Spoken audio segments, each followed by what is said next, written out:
con explosivos, 50, 60, 70 toneladas de explosivos. Todas las mañanas el yacimiento amanece con explosivos, vuela el cerro. La roca es molida y triturada. Para que tengan idea de qué estoy hablando, el rallador o triturador de la roca tiene una altura mayor que la del obelisco y consumen por día tanta electricidad como una ciudad de 250.000 habitantes.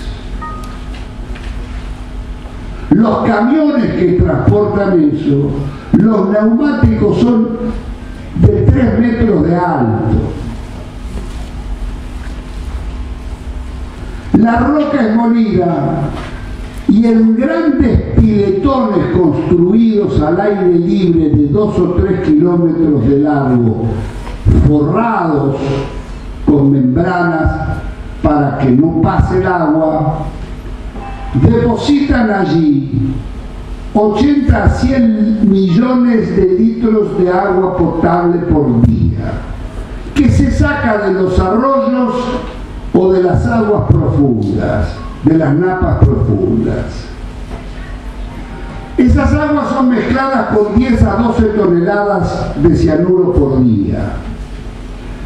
Lo que yo les estoy diciendo es lo que sucede en cualquiera de los 20 mega yacimientos que hoy funcionan en la Argentina. En total al año se vierten más de 4.000 toneladas de cianuro. Por supuesto, las mineras dicen son seguros esos piletones, no hay filtraciones.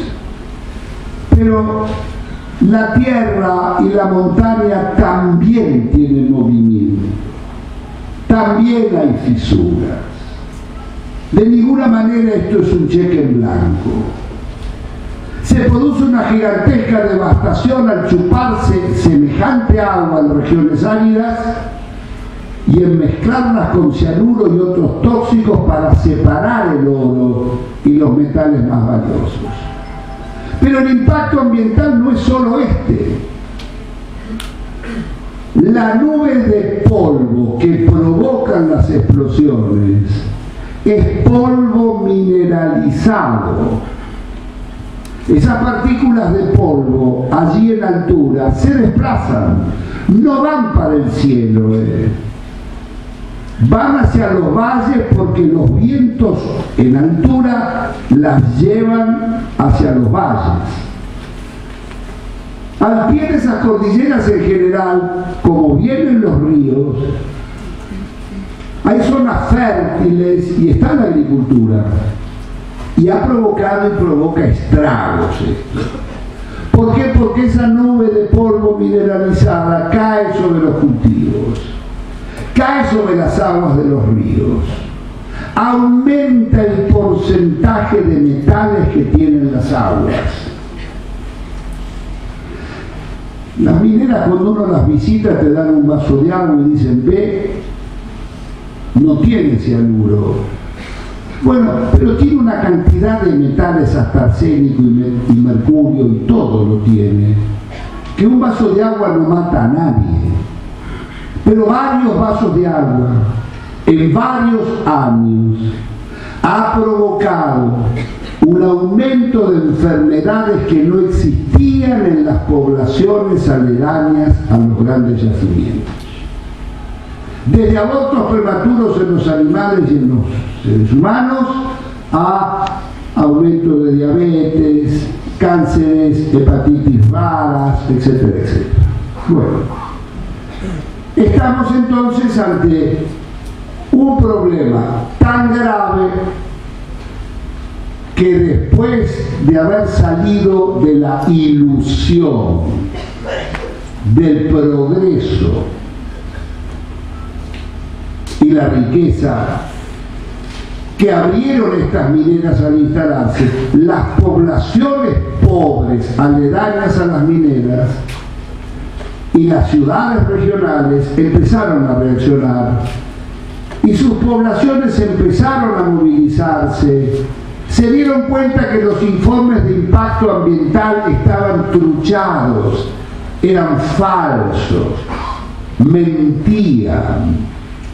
Se dieron cuenta que los inspectores de mina o los directores de impacto ambiental de las provincias estaban en la misma dependencia de las direcciones mineras que entregaban esas concesiones.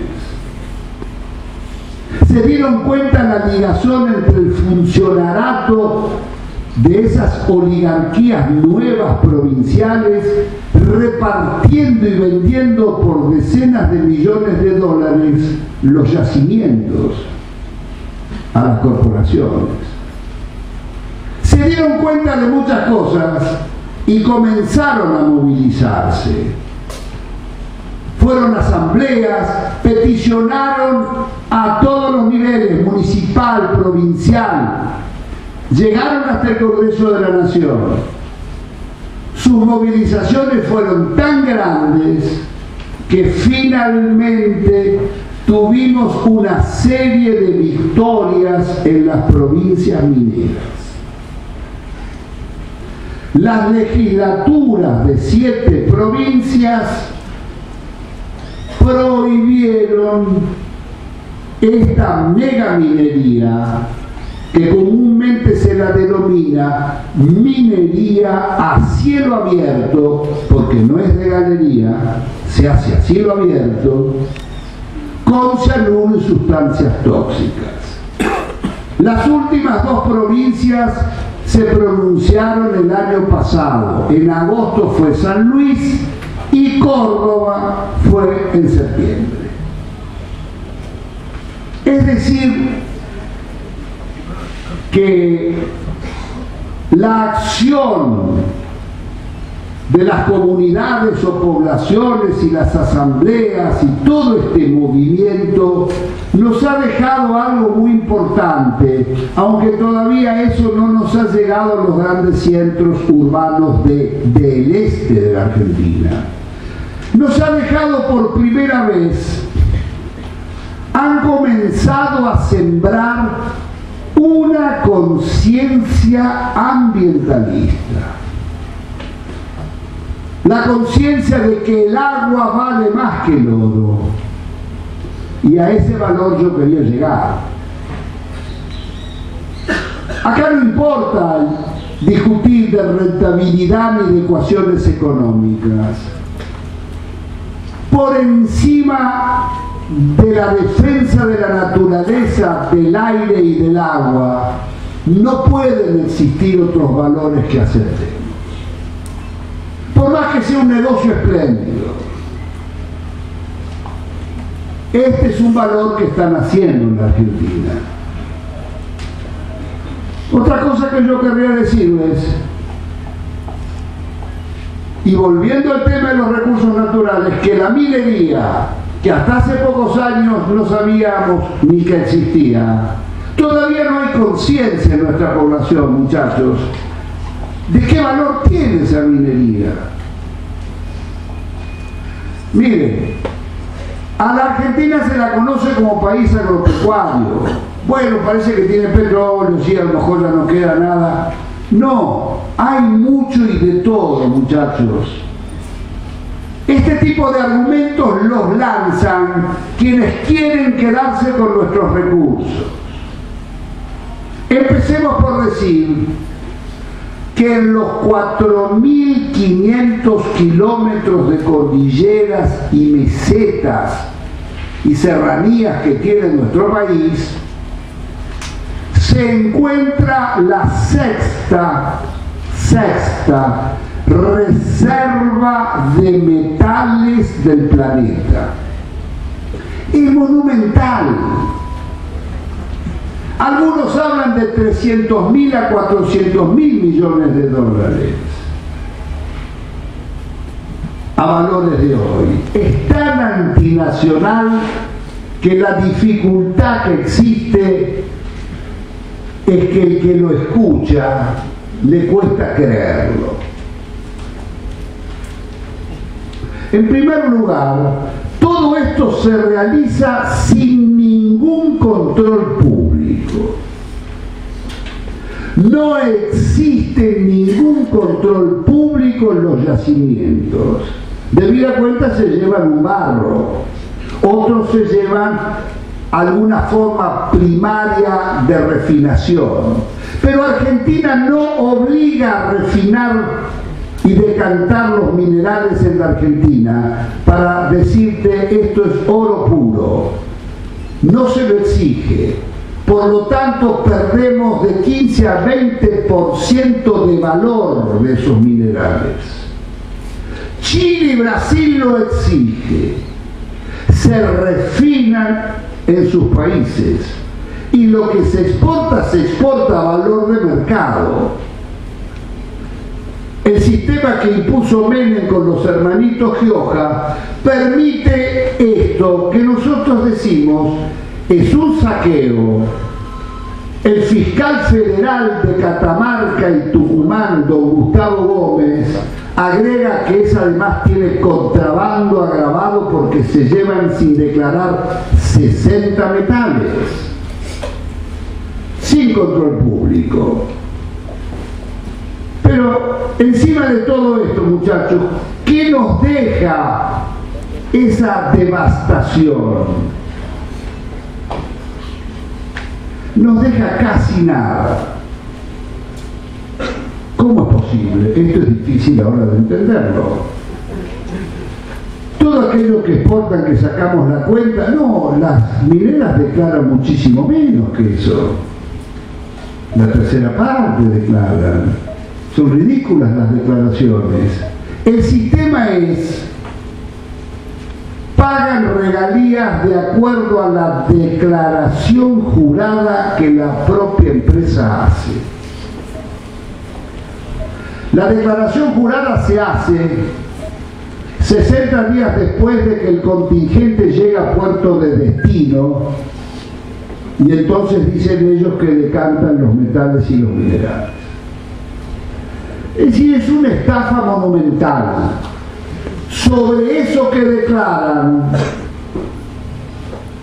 pagan el 3% de regalías, pero la ley les permite descontar todos los gastos de extracción, molienda, refinación, trituración, decantación, transporte y flete, más seguro y gastos administrativos hasta puerto de destino. Está en la ley 24.196/93, la ley de inversiones mineras, que fue la madre de todas las otras leyes que en los años 90 votó la Cámara de Diputados. Un atentado al interés de la nación. Como si fuera poco, el gobierno nacional, decreto firmado por Néstor Kirchner, Alberto Fernández y Roberto Lavagna del año 2003 y 2004, las pobres corporaciones mineras reciben un subsidio a sus exportaciones. La nación les paga el llamado reintegro a la exportación minera. Reintegro, aquí nadie sabe nada, les paga del 2,5% de las mineras del noroeste, llegan al 7,5% las que están en la Patagonia Austral. Casualmente donde están los grandes yacimientos en Santa Cruz, como Cerro Vanguardia. Con ese reintegro, las mineras pagan la mayor parte de sus gastos de salarios y operativos. Es enorme eso. Por supuesto, algunos dirán, 3 trae y multiplica el empleo, en realidad es mucho más el verso que la realidad. Porque una vez construido el yacimiento, rara vez hay 400 o 500 hombres trabajando en el yacimiento. Es cierto que ha dinamizado el sector servicios, el sector de apoyaturas, pero cuando nosotros pensamos en la descomunal cifra, millonaria cifra que se mueve, lo que se podría hacer con esto. En definitiva, estamos ante un doble problema. Una gran destrucción, mejor dicho, una devastación, porque se trata acá de recursos o bienes comunes de ustedes que no son renovables. Cuando nosotros exportamos soja o maíz, el año que viene se vuelve a sembrar y se exporta. El petróleo, como la minería, se exporta para siempre. Si se exporta para siempre, había que inventarle algo más perverso, que fue que las mineras pueden dejar fuera de la Argentina el 100% de sus ventas. Vamos a aclarar esto. Cualquier empresario que produce algo en la Argentina, desde que produce cereales al que produce un automóvil o produce, qué sé yo, una caja de vinos,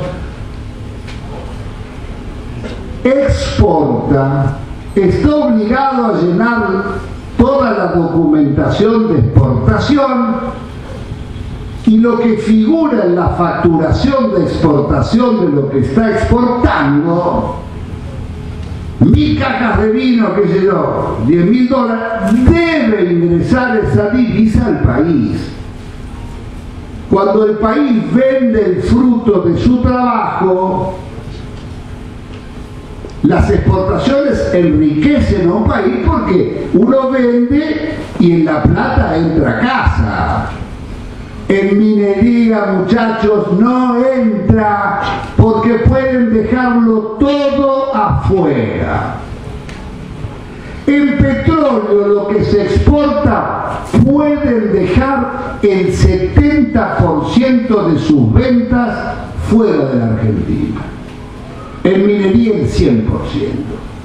Por lo tanto, el sistema ideado por los Menem, Gioja, siguiendo la indicación de las corporaciones, produce un vaciamiento económico devastador.